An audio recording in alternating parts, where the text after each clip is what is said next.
আমাকে কখন খেতে দেবে? এই তো রান্না বসাচ্ছি বাবা। ঠামি জানো আমার মায়ের খুব জ্বর। জানি তো, মার কাছে যে বসো।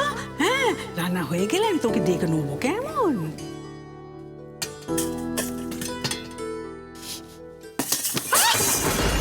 কি হলো? ও কিছু না, বাটিটা পড়ে গেছে। ভাঙা হাতে কি রান্না করা যায় মাসি? তুমি ওখানে বসো, আজ আমি রান্না করব। ও নতুন ঠাকুরপো, তুমি পারবে না? খুব পারবো। এসো মাসি। বৌঠান, চাল ক কাপ? 4 কাপ। ফোড়ন দেওয়া হয়ে গেছে, পেঁয়াজটা দেবো? দিয়ে দাও।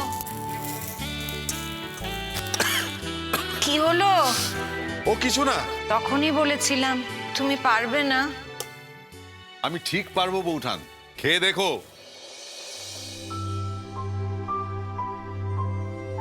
মিঠিমা, এসো, আমি তোমায় একটু খাইয়ে দিই। হ্যারি বুবলাই, কেমন হয়েছে আমার রান্না? ভালো লাগছে? না বাবিল? না। এমন করে বলতে আছে বাবা? কি করব বলো, তোমাদের নতুন কাকু, রান্নাতেও নতুন। প্রমিস করছি এরপর একদিন দারুণ রান্না করে সবাইকে চমকে দেব। আমার রান্না রেডি হয়ে গেছে, সবাই বসে পড়ো। আর আমার দুই অ্যাসিস্ট্যান্ট বুবলাই, বাবিল। এই তো আমি। এই তো বলো না তুমি শোন, সবাইকে পাতার জলের গ্লাস দিয়ে দে যা। আমি খিচুড়িটা নিয়ে যাচ্ছি। দেখি দেখি দেখি দেখি দেখি। আরে বাবিল, কেমন হয়েছে আমার রান্না? দারুণ। কিরে বুবলাই, কেমন হয়েছে নতুন কাকুর রান্না? এই ছোট্ট ছোট্ট পাওয়াগুলো তো তুমি কত খুশি হও ওঠান। কথা দিচ্ছি তোমার বেরঙিন জীবন এভাবেই রঙে ভরিয়ে দেব আমি। কোনো দুঃখ কষ্ট তোমাকে ছুঁতে পারবে না। সরজিদা, আমার না ভালো লাগছে জানো তো। মানে এই ছোটবেলার মতন মনে হচ্ছে আর কি। সেই কোমরে গামছা বেঁধে পরিবেশন করা, সেটা আবার নতুন করে করবো এটা ভেবেই মানে একদম ছোটবেলার কথা মনে পড়ে যাচ্ছে। হ্যাঁ, এদের এখানে তো ওইসব ক্যাটারিং ফ্যাটারিং এর চল নেই। ঠাকুর রান্না করবেন, সবাই মিলে পরিবেশন করবে। আর দেখতেই তো পাচ্ছ বাড়িটার অবস্থা, পুরনো হাওয়া একেবারে থমকে রয়েছে এখানে। এই পর এসে গেছে। এই এই শোনো শোনো শোনো, ও অনেক দূর থেকে আসছে, ওরা তো খুব খিদে পাবে। একটা কাজ করো, আচ্ছা আমরা আমরা ফার্স্ট ব্যাচে বসিয়ে দিতে পারবো না? রান্না রেডি আছে তো? হ্যাঁ, রান্না তো হয়ে গেছে, সবই রেডি আছে। মানে এমনি কোনো অসুবিধা নেই, বসাতে কেন পারবো না? বিয়ে চলতে চলতেই তো আমরা ফার্স্ট ব্যাচেই বসিয়ে দিতে পারি। না, ওরা যদি বিয়ে বিয়ে দেখে বসতে চায় তাহলে পরে বসবে। হ্যাঁ, আমরা বলে দেবো আমরা রেডি হয়ে গেছি। হ্যাঁ। তবে একটা কথা হচ্ছে যে এই আমাদের এখানে তো এই চত্বরে এরকম কোনো চল নেই, সেজন্য আমি না একটুখানি কোল্ড ড্রিঙ্ক আনিয়ে রেখেছি।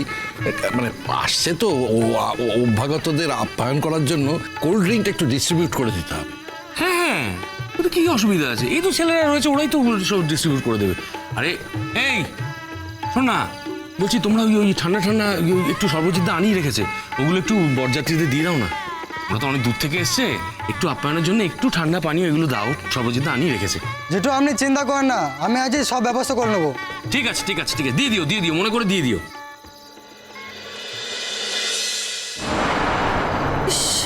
কি অবস্থা দেখেছো?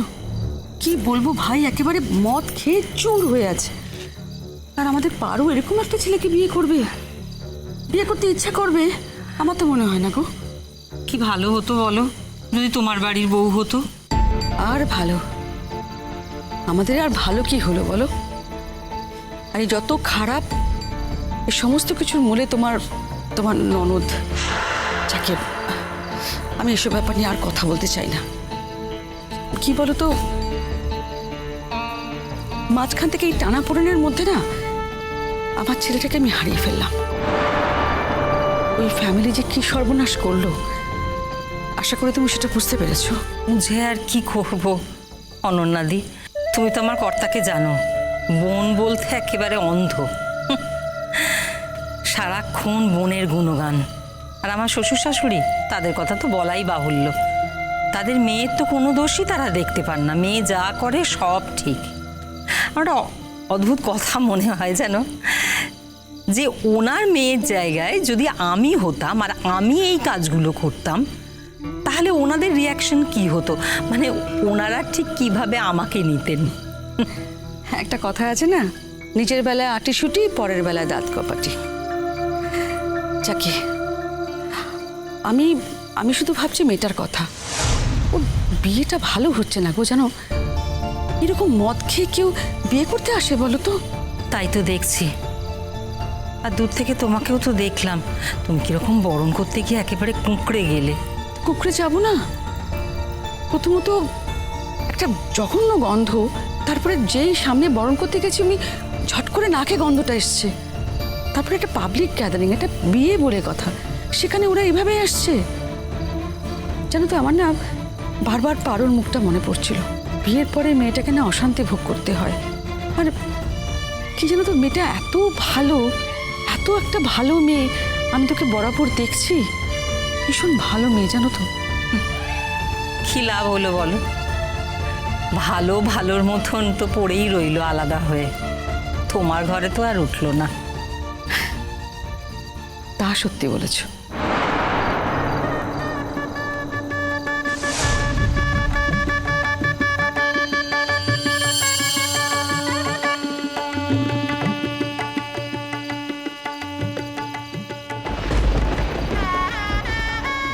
দেখেছো বাবা, দেখেছো এসব চল আজকাল এখানেও এসে গেছে। আমি তো ভাবতে পারিনি আমার মেয়েটার বিয়ে এরকম একটা জায়গায় হবে, যাতে বন্ধু বান্ধব এইরকম স্ট্যান্ডার্ড। কিরকম নাচতে নাচতে আসছে দেখেছো?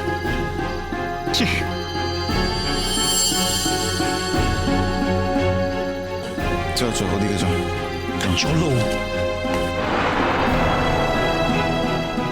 আপনি জামাইকে আগে দেখেননি ঠাকুরমশাই?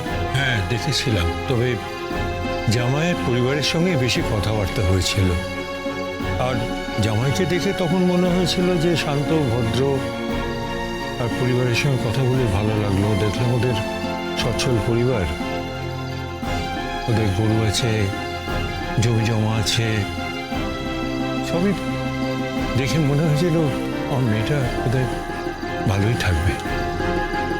দেখো বাবা, পুরুষ মানুষের তো রূপ বলে কিছু হয় না, তাই ভেবেছিলাম যে বংশ পরিচয়টাই তো ভালো, এই ভেবে রাজি হয়ে গেছিলাম। আমার মনে হয় আপনি বোধহয় পার্বতীর বিয়ের ব্যাপারে একটু তাড়াহুড়ো করে ফেলেছেন। হয়তো ঠিক।